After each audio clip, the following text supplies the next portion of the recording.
Get motivated with Mr. Smiles, Vinny Chopra. He is also known as Mr. Enthusiasm. He will share and challenge you each week on great topics on how to get excited, how to really make things happen in your business, and change your life for the better. Here is Vinny with this week's Motivation Inspiration. Hi guys, welcome to Weekly Motivation Power Talk with Mr. Smiles, also known as Vinny Chopra. Hey Vinny, how you doing this morning? I'm great, Alicia. Thank you. It's bright and early in the morning. I love it. Yes, now, and guys, I am your co-host, Alicia DeBrell. So this is going to be a good one. I love all of our morning talks. So we meet once a week. We talk about great subjects. And today we are going to talk about something that Mr. Smiles is a pro at, and that is discipline. Because he is a very successful man. If you know anything about his history or anything about him, is extremely successful. So the only way you can be that way is to have a lot of discipline. So Mr. Smiles, give us the goods. Thank you. You know, give us the goods. Give us the goods. Thank you. Thank you, Alicia. You know, discipline is the key to success to everybody. I want to say that right on the outset. You know, if we're not disciplined, then we will be accomplishing some, but we will not accomplish what we are really capable of. I believe that way. And self-discipline is the word I want to talk about today. You know, self-discipline will bring us to the beautiful dreams that we might be chasing. You and I did that, you know, one of the podcasts on chasing dreams.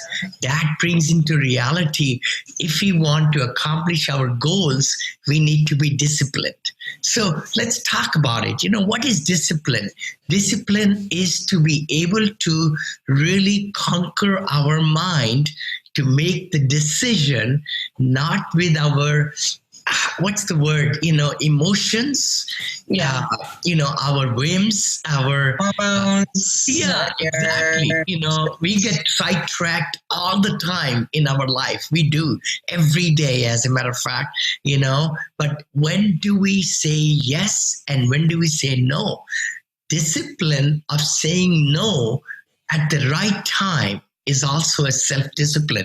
So I think let's just talk about, kind of break it down. You know, self-discipline, again, is to conquer your mind, your thinking, to discipline ourselves to accomplish goals, I think. You know, in other words, if we are disciplining ourselves to really, let's, for example, think about, we get a lot of emails nowadays, right? We are on the social media. We are, you know, the notifications come on our iPhone and Android. And our computer has these notification things, and every app has a notification now.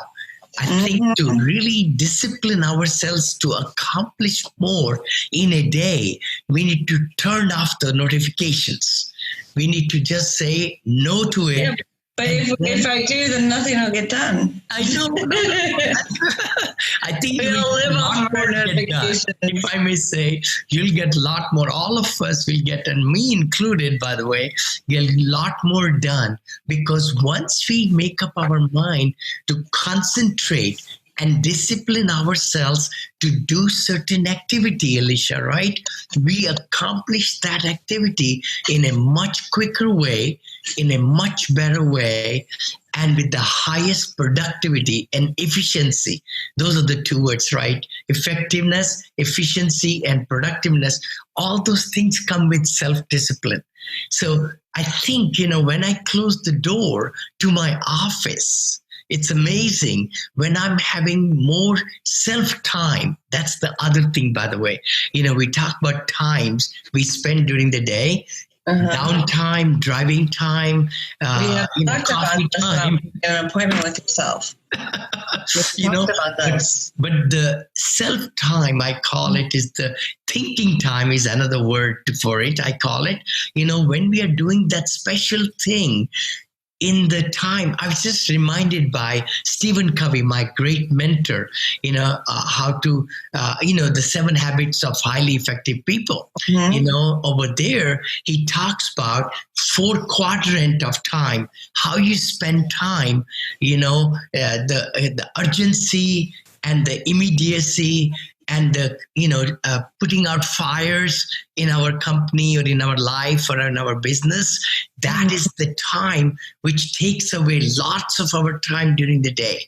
The best time one should be in that quadrant, the fourth quadrant. I remember I should have looked at it last night. I didn't get a chance to see it, but that was the thinking and the planning and relationship building time, we call it. The fourth time is the best time, proactive time. If I remember correctly, when I read it many, many years back, it's the thing that we do to progress our business.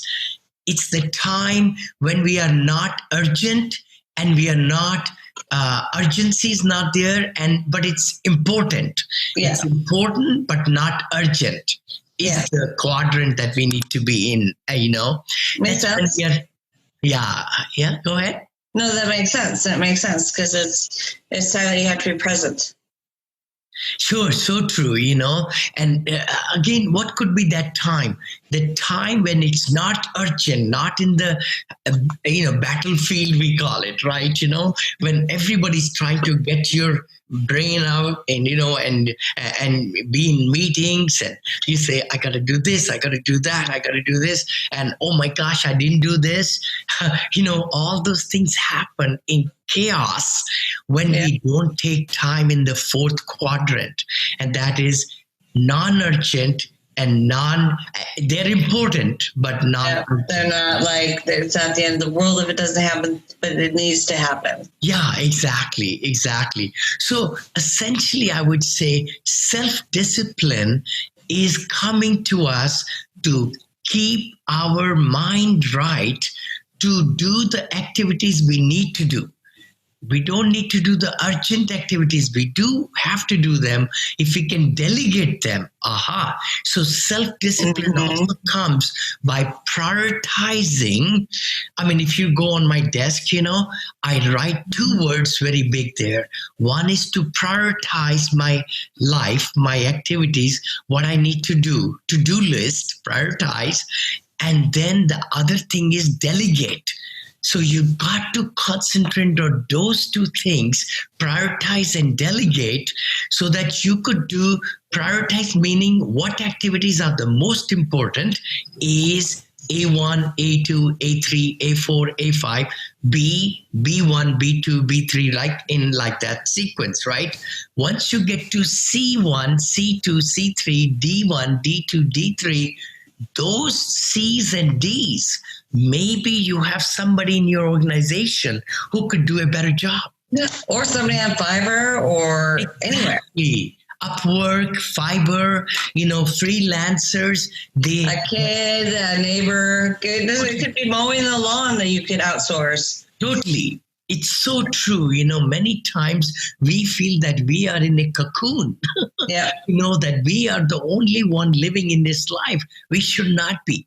We should be actually getting more people happily involved in the activities that we are doing so that we can accomplish more, so that we can delegate and have time to do the things that we want to do really and get bigger results. Because in life, as we have heard and said and listened and read, is that 80-20 rule, Pareto principle, I call it, right? What do you mean by 80-20? Pareto principle, it means that 20% of what we do religiously, 20% of the very focused activities, the best activities we want to do, disciplined activities, bring 80% of the results. Oh my gosh. That is so important, what we just talked about. 20-80 or 70-30, it doesn't matter. Because 30% of the activity is going to bring us huge results, then we should be disciplined, self-disciplined to do only those 20% of the activities.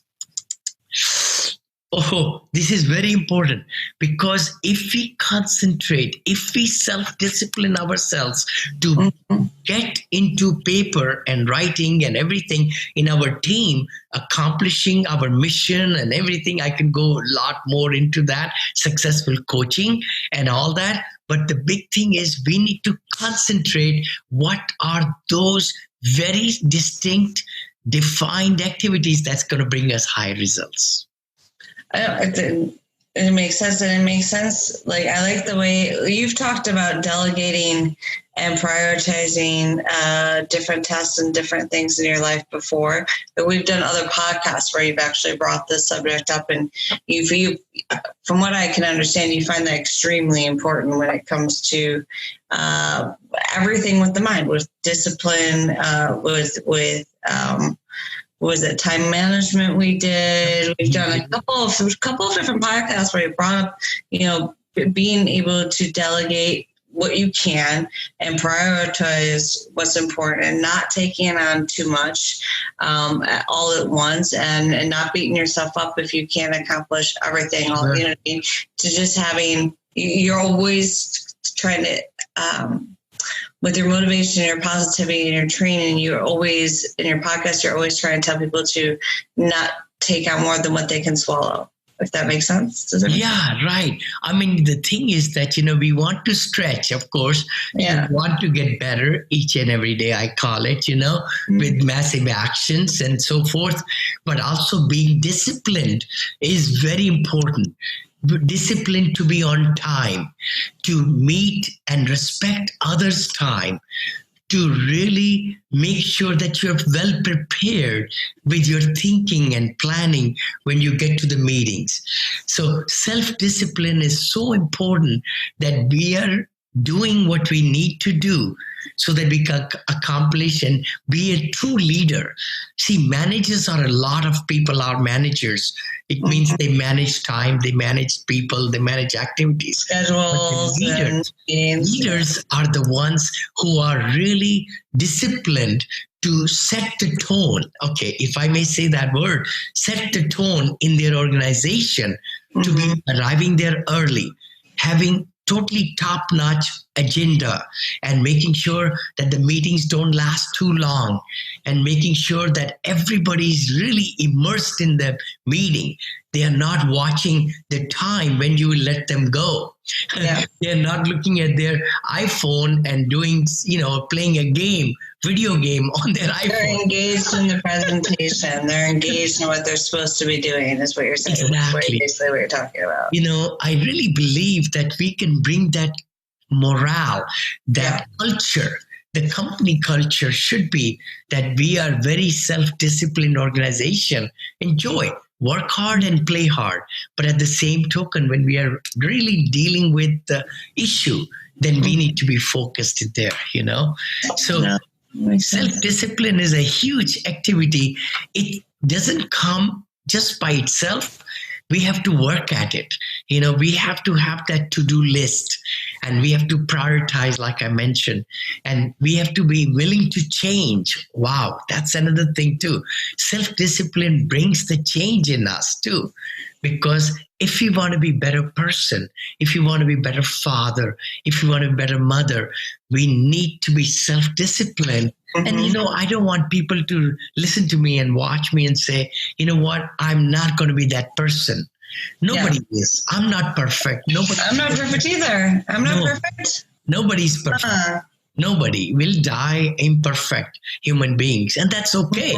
That's totally okay. But the thing is, we need to be acting towards getting better.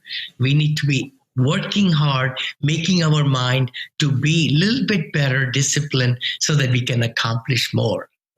I know, I completely agree. And so I guess I always like to ask about a nugget of advice, but this one I want you to give to me a little bit different. Okay. So somebody who's looking to discipline their brain for success in business. Okay.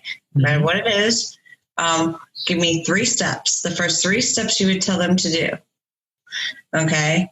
To be more successful. Let's just say they're starting a business out, or maybe they have a business.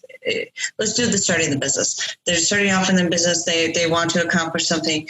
3 steps in detail. What they would do. What would be your nugget of advice to start a business? What maybe. Okay, good. Alicia, I would say in my mind, simple mind, it really boils down to making the decision. When you say discipline, you got to make a decision what you want to accomplish. That's the big one. Why you want to accomplish what you want to accomplish. That's the number one step, I would say. Dig into yourself, think into and get into your in mind and write it down. What will be the benefits of what you want to accomplish? Number one. That's number one step. Number two, no excuses. No excuses. I love it. No excuses, that's the number two. You got to set your mind to say that you can accomplish it, even though you don't know anything and everything about what you want to accomplish or the acts of doing it or steps to do it. You got to just tell yourself, it's going to happen. It's going to happen. I don't know right now, but I'll figure it out. No excuses is my second one. Second step. The third step, I'm going to say, act now. If you want to accomplish that particular goal, that dream, that something that you want to accomplish, discipline yourself to do it. Mindset. Third thing is act now. Just make it into a habit to just say, I'm going to tackle it. Let me think through who are the people I know who might be in that particular field or what I want to accomplish. Seek out. See, we live alone our life too much. We should not live our life alone that much. We are a team. We are a goal. We are a world, a family. That's the word.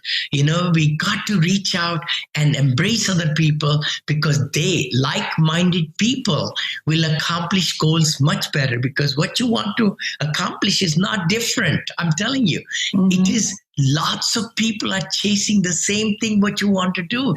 Then let's research. Let's find out who are these people and get into their circle.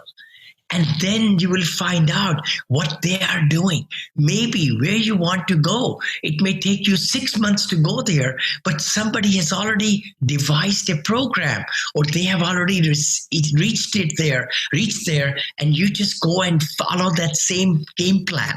Get them into your circle. And actually, I was just going to bring up that you talked about in a previous podcast about surrounding yourself. The 5 people you surround yourself with is the average income of what you would be earning. Sure, I believe that. It's been written in the books for 100 years. The company you keep. Yeah, you are the average of 5 of those people in their thinking, in their behavior, in their making money potentials and all that. All that is the 5 people that you surround and the 5 books you read, by the way, the best reads, and what you're reading today, that is going to affect your mind, what you're listening today. So listen to us. Yes, listen to us. Love it. Yes. Definitely. All right, Mr. Smiles. Love it. All right, guys, you just got your weekly motivation power talk with Mr. Smiles, Vinny Chopra, and we are so excited that you're here with us this week. Don't forget to like, subscribe, and comment, and feel free to text the word LEARN to 474747. Also, you can check out Mr. Chopra at vinnychopra.com. You can email his business advisor, John, at john@vinnychopra.com. All of the links to everything will be right here in the show notes. Don't forget also to pick up his #1 international best-selling book, Syndication Made Easy. It'll be also available on audio coming up here in the next 2 weeks. Yep. So that'll be awesome. Mr. Smiles, thank you so much. Thank you, Alicia. Thank you. It's a pleasure to talk to you, in the morning and for our weekly show. Guys, please like, subscribe, share, and we look forward to seeing you. One of my appearances in Florida or Georgia, Texas or California in the Bay Area. I live right here in Black Hawk, and, I'm very reachable. So look forward to talking to you. All right, guys. Till next week. Bye-bye. You will be amazed at the insights Vinny will share each week. He will share his experiences. He has taken $7 to over $220 million portfolio in commercial real estate. To reach Mr. Smiles, text the word syndication to 474747 or go to his website, vinnychopra.com.